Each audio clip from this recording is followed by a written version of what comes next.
옆에 뒤에 분하고 인사하겠습니다. 잘 오셨습니다. 예, 우리 한 번 더 인사하겠습니다. 큰 은혜 받으시기 바랍니다.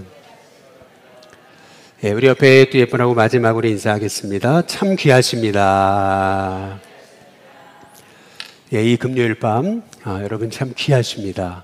여러분에게 오늘 하나님의 특별한 은혜와 또 말씀하심이 있는 귀한 밤이 될 줄로 믿습니다. 어떤 분이 아주 뒤늦게 결혼을 했어요. 어렵게 결혼을 했는데 또 어렵게 결혼을 했건만 또 자식도 10년 동안 낳지를 못하고 자식이 없었습니다. 이 정도 되니까 기도하게 되잖아요. 제가 전에 춘천에서 섬길 때도 저와 동갑인데 자식이 없어요. 오랫동안 자식이 없으니까요. 참 너무나 간절히 구하는데 이렇게 주시지 않으니까 안타깝더라고요. 당연히 늦게 결혼했죠. 또 10년 동안 자식이 없죠. 그러니까 간절하게 기도하게 되잖아요. 결국 하나님이 자식을 주셨어요.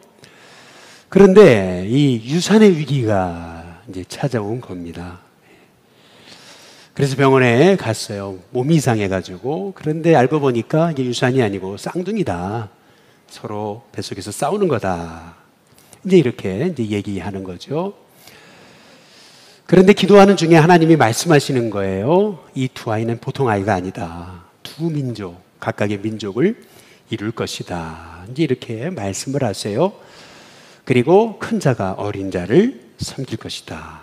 이제 말씀하십니다. 이제 그대로 이제 되는 거죠. 여러분, 이게 이삭과 리브가의 스토리입니다. 이삭이 40세에 리브가를 아내로 맞이하잖아요.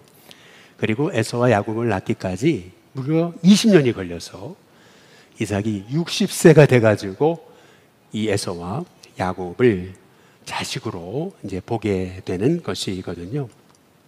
우리가 여기서 한 가지 드는 생각이 있습니다. 그것은 뭐냐면 이 이삭과 리브가의 만남은 그냥 만남이 아니잖아요. 하나님 예비하신 만남이잖아요. 아니 어떻게 아브라함의 그 늙은 종 엘리에셀이요, 거의 1000km 가까이 떨어진 이 가나안에서 메소포타미아까지 가가지고 그렇게 하나님 만나게 하셔가지고 기가 막히게 리브가를 데리고 와서 이삭과 짝지어준, 이 보통 만남이 아니죠. 천생연분을 넘어서 신생연분이라 그래야 돼요.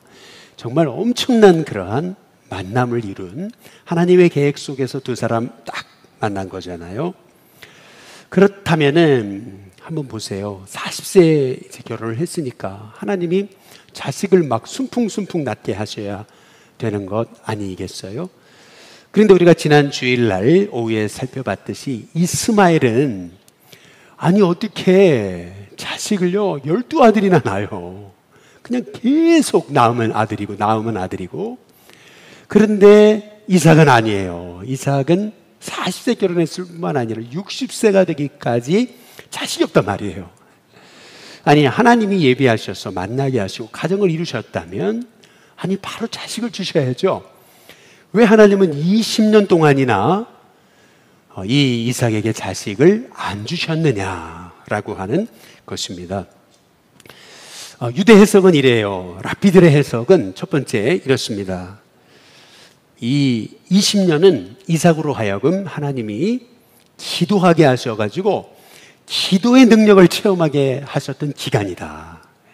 20년 기도했으면 이삭이 얼마나 기도의 사람이었겠느냐라고 하는 얘기죠. 기도의 능력을 체험하게 하시려고 하나님은 이삭에게 20년 동안 기도하게 하신 거다. 예, 맞습니다. 여러분, 저와 여러분의 인생 가운데 어려움이 올 때 그 어려움에는 하나님의 계획이 있습니다. 여러분, 기도함을 통해서 기도의 능력을 체험하는 우리 일신교회 성도님들 되시길 주님의 이름으로 축복합니다. 두 번째로는 유대 랍비들의 해석이에요. 그것은 뭐냐면은 사람이 어려움을 당해보면은 어려움 당한 사람의 마음을 아는 거잖아요. 예. 뭐 예를 들어 우리 목회자들 그런 거거든요. 교회가 어려워요. 재정적인 어려움이 있습니다. 전도가 안 돼요. 그리고 교회에 여러 시험이 듭니다. 그렇다면 또 다른 이제 목회자들이 똑같은 어려움을 겪게 되면 이게 동병상련을 느끼는 거거든요. 전에는 내 목회가 잘 될 때는요, 목회 안 되는 목회자들 보면 도대체 목회를 하는 거야, 마는 거야? 어떻게 목회하는 거야? 이렇게 굉장히 교만해가지고 판단하고 정죄해야 하던 나이인데 내 목회가 잘 안 되거든요. 정말 몸부림을 치는데 목회가 잘 안 풀려요. 그러면서 겸손해지잖아요. 그러면서 또 누가 어렵다 그러면은 그게 이해가 되고 가슴이 아파지고 그의 아픔이 나의 아픔이 이제 되는 거죠. 다시 말해서 하나님은 우리를 낮추시고 또 어려움 당하는 자, 긍휼히 여기는 마음을 갖게 하시려고 하나님은 우리에게 이렇게 때로는 20년 동안이나 내게 정말 필요한 결정적인 그 아들, 가장 소중한 거 있잖아요. 그거를 하나님께서 당장 주시지 않고 기다리게 하신다라고 하는 것이 이것이 유대 랍비의 해석입니다. 세 번째는 뭐냐면은 이런 거죠. 다들 자식을 쉽게 낳는 것 같잖아요. 그런데 20년 동안 못 낳다가 자식을 낳으니까 이제 그 20년 만에 자식을 얻으면서 무슨 생각을 해요? 이 내가 한 게 아니구나. 결국에는요, 이 아들이 그렇게 귀한 아들이 되는 거잖아요. 20년 만에 얻은 아들이잖아요. 그러니까 여러분 그 아들이 얼마나 그 사람에게는 귀하겠느냐라고 하는 겁니다. 하나님이 자식의 귀함을 알려주시려고, 이거 네가 한 게 아니다. 하나님이 주신 최고의 선물이다. 남들은 다 거저되는 것 같잖아요. 남들은 다 그냥 쉽게 되는 것 같은데 나만 안 되는 것 같아요. 그런데 20년 동안 기다리게 하시고 기도하게 하셔가지고 결국에는 하나님이 자식을 주셔서 에서와 야곱을 주셔가지고 이게 네가 한 게 아니다. 하나님이 하신 거다라는 것을 알게 하시려고 하나님은 20년 동안 기다리게 하시고 기도하게 하신 거다. 여러분 이게 랍비들의 이제 해석입니다. 근데 저는 오늘 말씀을 묵상하면서 하나님이 왜 이삭에게 20년이라는 세월을 기도하게 하셨을까? 그 질문을 가지고 오늘 말씀을 봤어요. 그랬더니 여러분 창세기 25장 한번 21절을 보세요. 이삭이 그의 아내가 임신하지 못함으로 그 다음 뭐예요? 그를 위하여. 위하여라는 말은 향하여라고 말씀을 드렸어요. 그를 위하여, 그를 향하여 여호와께 간구합니다. 이삭이 그의 아내 리브가를 위해 중보기도 한 거죠. 그랬더니 여호와께서 그의 간구를 들으셨어요. 그래서 그의 아내 리브가가 임신을 합니다. 20년 동안 하나님께서는 이삭의 기도 훈련을 시키신 거죠. 기도하게 하신 거예요. 문제가 없으면 기도하지 않으니까, 다 내 뜻대로 된 거로 생각하니까 하나님은 이삭으로 하여금 20년 동안 리브가를 향해서 기도하게 하심으로 기도 훈련을 시키신 거거든요. 그런데 하나님이 이삭에게 훈련시키신 그 기도 훈련이 뭔가? 그 다음 절에 나와요. 22절에 보면은 이렇게 말해요. 임신을 했어요, 리브가가. 그런데 그 아들들이 그의 태 속에서 서로 어떻게 하죠? 싸워요. 뭐 지금이야 뭐 이렇게 자식을 잉태하게 되면은 병원에 가면 다 확인할 수 있잖아요. 그런데 그 옛날에 자식을 잉태했는데 막 뱃속이 요동을 쳐요. 매일같이 요동을 쳐요. 여러분 그렇게 되면 어떻게 되겠습니까? 이게 잘못되는 거 아니야? 근데 남들이 생각하는 것보다 배도 더 크고 그러니까요 이게 잘못되는 거 아니야 이제 이러면서 어떻게 돼요? 또 다시 기도하게 되잖아요. 근데 그 기도하는 장면을 뭐라 그러냐면 22절에 이렇게 얘기해요. 그가 이르되 이럴 경우에는 내가 어찌할꼬. 이럴 경우에는 내가 어찌할꼬. 여러분 어떻게 하면 좋겠냐 여러분 그런 뜻이 아니고 여러분 이럴 경우에 내가 어찌할꼬라고 하는 말의 의미는 이럴 경우에는 내가 어떻게 사나 너무 지금 고통스럽고 괴로웠다는 거예요. 어떻게 얻은 아들인데 어떻게 얻은 자식인데 유산할 위기를 지금 만났다는 거예요. 이거 어떻게 내가 사냐 이렇게 된 거예요. 그래서 이 리브가가 한 일이 뭐냐 하면은 가서 여호와께 뭐라 그래요? 묻자온대. 여러분 이게 굉장히 중요한 거예요. 하나님이 이삭에게 리브가에게 훈련시켰던 기도는 뭐냐면 단순히 부르짖고 하나님 고쳐주세요, 살려주세요, 잘 순산하게 해주세요, 이 기도가 아니에요. 여러분, 여기서 중요한 것은 뭐냐면은 지금 하나님의 뜻을 묻는 거예요. 하나님 뭘 원하십니까? 하나님의 마음이 뭡니까? 하나님의 계획이 뭡니까? 다시 말해서 지금 이삭과 리브가에게 20년간 기도하게 하신 하나님의 이유는, 저는 이 말씀을 통해서 제가 깨닫게 되는 것은 뭐냐면요, 하나님의 이삭과 리브가에게 훈련시키신 기도는 뭐냐면 하나님의 음성을 듣는 그 기도, 그거를 훈련시키셨다라고 저는 보게 되는 거예요.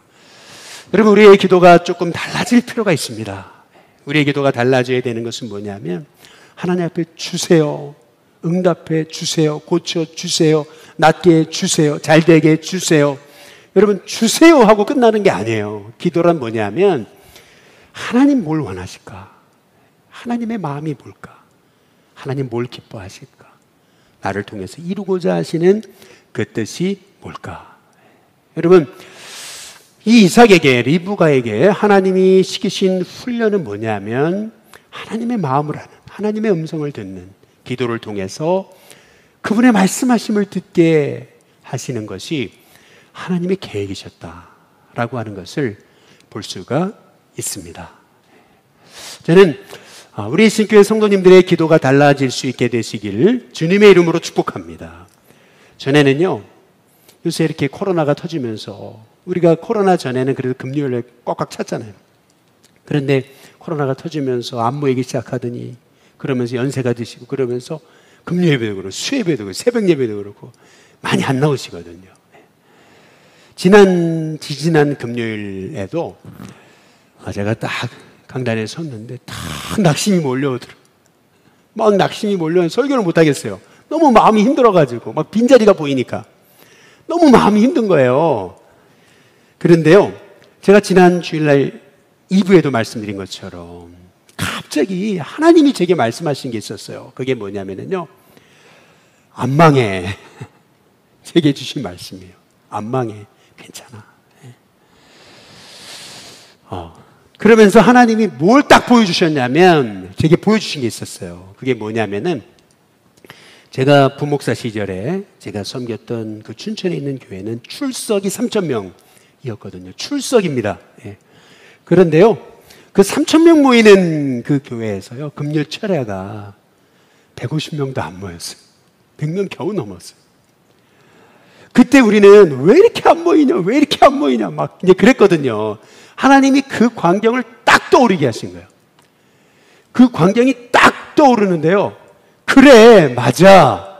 3,000명 모이는 교회도 100명 조금 금요철에 모여도 안 망했어. 아니, 오히려 더 잘 됐어.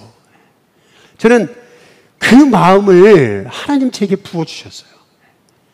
그래서요, 조금 성도들이 덜 모이는 것에 대해서 내려놓기로 했어요. 그래, 전에는요, 문제가 오고 어려움이 오면 원망하고 걱정하고 큰일 나는 거 아닌가, 막 무거운 짐을 짊어지고 무거운 짐을 나홀로 지고 견디다 못해 쓰러질 뻔했었는데, 그런데 하나님의 마음, 이제 하나님의 마음을 구하는 거예요. 하나님 원하시는 게 뭡니까? 하나님의 마음을 이제 구하기 시작하니까요, 달라지는 게 있더라고요. 그 달라지는 게 뭐냐면요, 하나님의 마음을 더 알기 위해서 계속 기도하는 거예요. 계속. 요새는요, 진짜 걸어갈 때도, 차를 운전할 때도, 가만히 혼자 있을 때도, 누구를 기다릴 때도, 아침에 일어날 때도, 잠을 잘 때도요, 계속 기도해요. 계속 기도합니다. 하나님 그분의 마음을 알기 위해서 말이죠. 저는 우리 SN교회 성도님들이 이제 여러분의 기도가 하나님의 마음을 아는 그러한 기도로 달라지게 되시기를 주님의 이름으로 축복합니다. 계속 기도를 하는데 하루는요, 새벽에 그냥 3시 좀 넘어서 눈이 떠지는 거예요. 그러면서요, 우리 아이들 생각이 나는데 막 마음이 괴로운 거예요. 하나님 기도하게 시키시는구나. 여러분, 여러분의 마음을 통해서 하나님이 말씀하세요. 이제는 우리가 그 하나님의 마음을 알아야 돼요. 하나님이 단순히 이삭과 리브가가 딱 결혼을 했는데 왜 20년간 그렇게 뜸을 들이셨습니까? 단순히 그냥 부르짖는 기도만 시키시려고요? 아니에요. 하나님의 계획을 보여주시려고, 교통하시려고, 말씀하시려고. 하나님은요, 이삭과 리브가에게 기도의 훈련을 시키신 줄로 믿습니다. 그래서요, 요새는 그렇게 기도해요. 하나님, 우리 일신교회 원하시는 게 뭡니까? 하나님의 뜻을 알게 해달라고. 끊임없이. 하나님, 제가 그 하나님의 음성을 무시하고 제 마음대로 제 뜻대로 하지 않게 해달라고 끊임없이 여쭤요. 끊임없이 하나님, 우리 일신교회를 향한 주님의 계획이 뭡니까? 여러분, 저와 여러분에게도 이렇게 하나님의 마음을 깨달아 아는 기도자가 될 수 있게 되시기를 주님의 이름으로 축복합니다. 그러면 말씀하세요. 이제 여러분이 듣는 귀가 열려야 돼요. 그분의 마음을 이해하는 그 마음이 열려야 돼요. 여러분, 그게 바로 기도의 깊이에 들어가는 거예요. 아니나 다를까요? 하나님이 이 이삭의 리브가의 기도에 하나님 응답하시잖아요. 뭐라 그러냐면은 이 두 사람에 관한 하나님의 계획을 알려주시는 거잖아요. 여호와께 묻자온데 물었거든요. 그랬더니 하나님이 두 국민이 내 태중에 있다라고 이렇게 말씀하시잖아요. 그러면서 큰 자가 어린 자를 섬길 거다 이렇게 말씀하시잖아요. 근데 진짜로 그 말씀대로 되는 거예요. 그 말씀대로요. 에서는요, 하나님의 축복에 대해서 관심이 없어요. 큰 자는요, 장자잖아요. 그러면 하나님의 축복을 사모해야 되는데 이 하나님의 축복에 대해서 관심이 없어요. 왜냐하면은 오늘 말씀해 보면은 너무 사냥을 잘하는 거예요. 세상 말로 하면은요, 너무 능력자예요. 관심이 다 세상에 있어요. 뭐 자기 뜻대로 다 되잖아요. 나가면은 다 여러분 짐승들 잡아오고 다 자기 뜻대로 할 수 있잖아요. 그러니까 하나님의 축복이 필요가 없잖아요. 그렇지 않아요? 창세기 25장 한번 34절 우리 같이 한번 읽어보겠습니다. 같이 있습니다. 시작. 야곱이 떡과 팥죽을 에서에게 주매 에서가 먹으며 마시고 일어나 갔으니 에서가 장자의 명분을 가볍게 여김이었더라. 에서가 장자의 명분을 어떻게 했다고요? 가볍게 여겼다. 여기서 우리는 하나님의 마음을 알게 돼요. 하나님의 축복 사모해야 되는데 그 장자권을 너무 가볍게 여겨서 그 팥죽 한 그릇에요, 당장의 유익을 위해서 그 장자권도 그냥 쉽게 포기할 수 있는, 하나님의 축복에 대해서 사모함이 없는, 사실은요, 여러분, 저와 여러분은요, 하나님 복 주셔서 우리가 여기까지 오게 된 줄로 믿습니다. 하나님 복 주셔야 되는 거거든요. 그런데 에서에게는 그런 하나님의 복에 대한 관심이 없는 거예요. 그냥 당장 자기가 배고프면은 얼마든지 장자권도 팔아넘길 수 있어요. 축복 필요 없어요. 내 힘으로 다 할 수 있는데요. 여러분, 그러나 반면 여러분, 야곱은 어떻습니까? 야곱은요, 너무 지나칠 정도로 그 장자권을요, 너무 사모하는 거예요.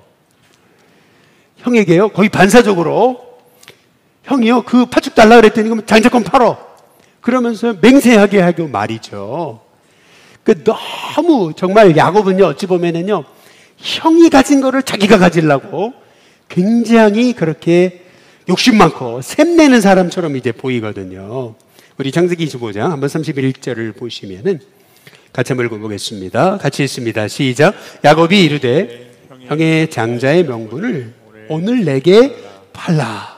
여기서 야곱이 욕심 많은 사람 이렇게 우리가 보게 되잖아요. 그러나 저는 좀 다르게 보고 싶어요. 그게 뭐냐면, 여러분, 야곱은 늘 집에 있으면서 굉장히 소극적인 사람이었잖아요. 사냥할 줄도 모르고 말이죠. 어찌 보면은요, 이 야곱에게는요, 하나님의 축복 없이는 날 살 수 없다. 나는 하나님의 축복이 너무 필요하다. 에서는요, 자기 뜻대로 나가면요, 그냥 동물이고 뭐고 다 잡아와요. 자기 뜻대로 뭐든지 돼요. 근데 야곱은 아니잖아요. 야곱은요, 집에만 앉아 있으면서요, 생각도 많고, 야곱은요, 가만히 보니까 하나님이 축복하시지 않으면 내 인생은 복이 되지 않을 것 같아요. 그러니까 그 축복을 사모하는 거잖아요. 그 장자권 내게 달라고 말이에요. 난 하나님의 축복이 필요하다 말이죠. 저는 이 야곱의 모습을 보면서 저는 저를 봤고 또 일신교회를 봤어요. 먼저는 저를 봤다는 말은 뭐냐면요, 저는 이렇게 사람들 만나고 이렇게 그럴 때 굉장히 이렇게 소환이 별로 없거든요, 사실은요. 굉장히 이렇게 저를 좋아하는 사람도요, 막 가가지고 내 사람 만들고 막 그러지는 않아요. 그 잘 못하는 것 같아요. 너무 그런 거에 대해서 너무 못해요. 그리고 또 우리 일신교회 한번 보세요. 우리 일신교회 제가 늘 말씀드리지만 여러분, 초등학교 없죠, 중학교 없죠, 고등학교 없죠, 학원 없죠. 정말 이번에도 우리 목회 세미나를 갔지만요, 정말 우리 일신교회 1년 후, 2년 후, 3년 후를 이렇게 계산해 보니까요, 야, 하나님 축복하시지 않으면 안 되는 교회. 이게 딱 계산해 보니까 이번에 우리 장로님들과 목회 세미나를 가서 이제 그런 얘기들을 좀 나누면서 같이 기도하기 원해서 제가 좀 드리고 싶은 말씀이 있는데, 그런데 야, 우리 일신교회는요, 하나님 복 주시지 않으면 안 되는 교회. 이 야곱의 마음이에요. 야곱의 마음. 에서는요, 나가면 자기 뜻대로 다 할 수 있어요. 뭐든지 잡아오고요, 아버지 마음 기쁘게 할 수 있어요. 근데 야곱은 아니에요. 야곱은요, 하나님 복 주시지 않으면 안 돼요. 그러니까 그 장자권이 귀해요. 하나님의 축복이 귀해요. 여러분, 그렇지 않아요? 여러분, 에서이십니까? 야곱이십니까? 예, 저는 야곱이거든요. 그러니까 야, 이 야곱이요, 욕심 많은 야곱으로 보여지는 것이 아니고 형 것도 갈취하고 속여서 빼앗는 그 야곱으로 보여지는 게 아니고요, 이 야곱이요, 아, 나구나, 우리 일신교회구나, 그런 생각을 여러분 갖게 되는 것입니다. 하나님 복 주시지 않으면 살 수 없어요. 하나님 복 주시지 않으면 이 재단에 설 수 없어요. 하나님 복 주시지 않으면 다음 세대 소망이 없어요. 하나님 복 주시지 않으면 이 일신교회 이끌어갈 수 없어요. 이 하나님 복 주시지 않으면 이 주님의 재단이 바로 설 수 없어요. 그래서 그 축복권을 사모하는 거예요. 축복권을 사모했어요. 여러분, 하나님께서 그런 야곱에게 하나님 이스라엘이 되게 하시잖아요. 하나님 복을 부어주시죠. 그런 이스라엘을 통해서 하나님이 12지파를 세우시는 거 아니겠어요? 여러분, 그런 하나님이 바로 저와 여러분의 하나님이신 줄로 믿습니다. 그래서요, 그 하나님 내게도 복을 주시고, 나는 힘이 없어요, 나는 할 수 있는 게 없어요, 주님이 하셔야 되겠어요. 하나님 기도하게 하시는 거잖아요. 그렇기 때문에 우리는 더 하나님의 음성에 주목해야 돼. 그분이 원하시는 것이 뭔지. 내 뜻대로 딱 단정 짓고 안 하면 안 돼요. 끝났어요. 힘들어요. 이제 소망 없어요. 이거 아니에요. 하나님의 뜻이 뭡니까? 하나님의 계획이 뭡니까? 하나님께 여쭙고 또 여쭙고, 그래서 기도하지 않을 수 없어요. 계속 기도하게 돼요. 정말 밤에도 기도하게 돼요. 잠자고도 일어나다가 중간에 깨도 기도하게 돼요. 끊임없이 기도하게 되는 거죠. 계속 기도하게 되는 거예요. 여러분, 그러나 그 기도는 정말 인간이 할 수 없는 일을 하나님이 이루시고자 하나님이 사용하시는 복의 통로가 되는 줄로 믿습니다. 그래서 여러분, 우리의 기도가 달라져야 되는 줄로 믿습니다. 단순히 주세요, 안 되니까 하나님 싫어요, 여러분, 그게 아니고 하나님의 뜻이 뭐고, 하나님 마음이 뭐고, 하나님 그 음성에 순종하기 원합니다. 나는 그 주님의 뜻을 따라가는 주님의 종이 되기 원합니다. 주님, 말씀해 주세요. 말씀해 주세요. 여러분, 그렇게 기도하다가 저와 여러분이 야곱처럼 정말 의지할 분이 없었어요. 의지할 게 없었어요. 그러나 그 하나님이 야곱에게 복을 주신 것처럼, 야곱이 손대는 것마다 라반이 계약을 바꾸잖아요. 계속 바꾸잖아요. 그런데도 하나님이 야곱에게 복을 부어주시잖아요. 이게 야곱이 한 겁니까? 아니잖아요. 하나님이 하신 거잖아요. 여러분, 그런 하나님의 복이 저와 여러분 가운데 있게 되시기를 주님의 이름으로 축복합니다.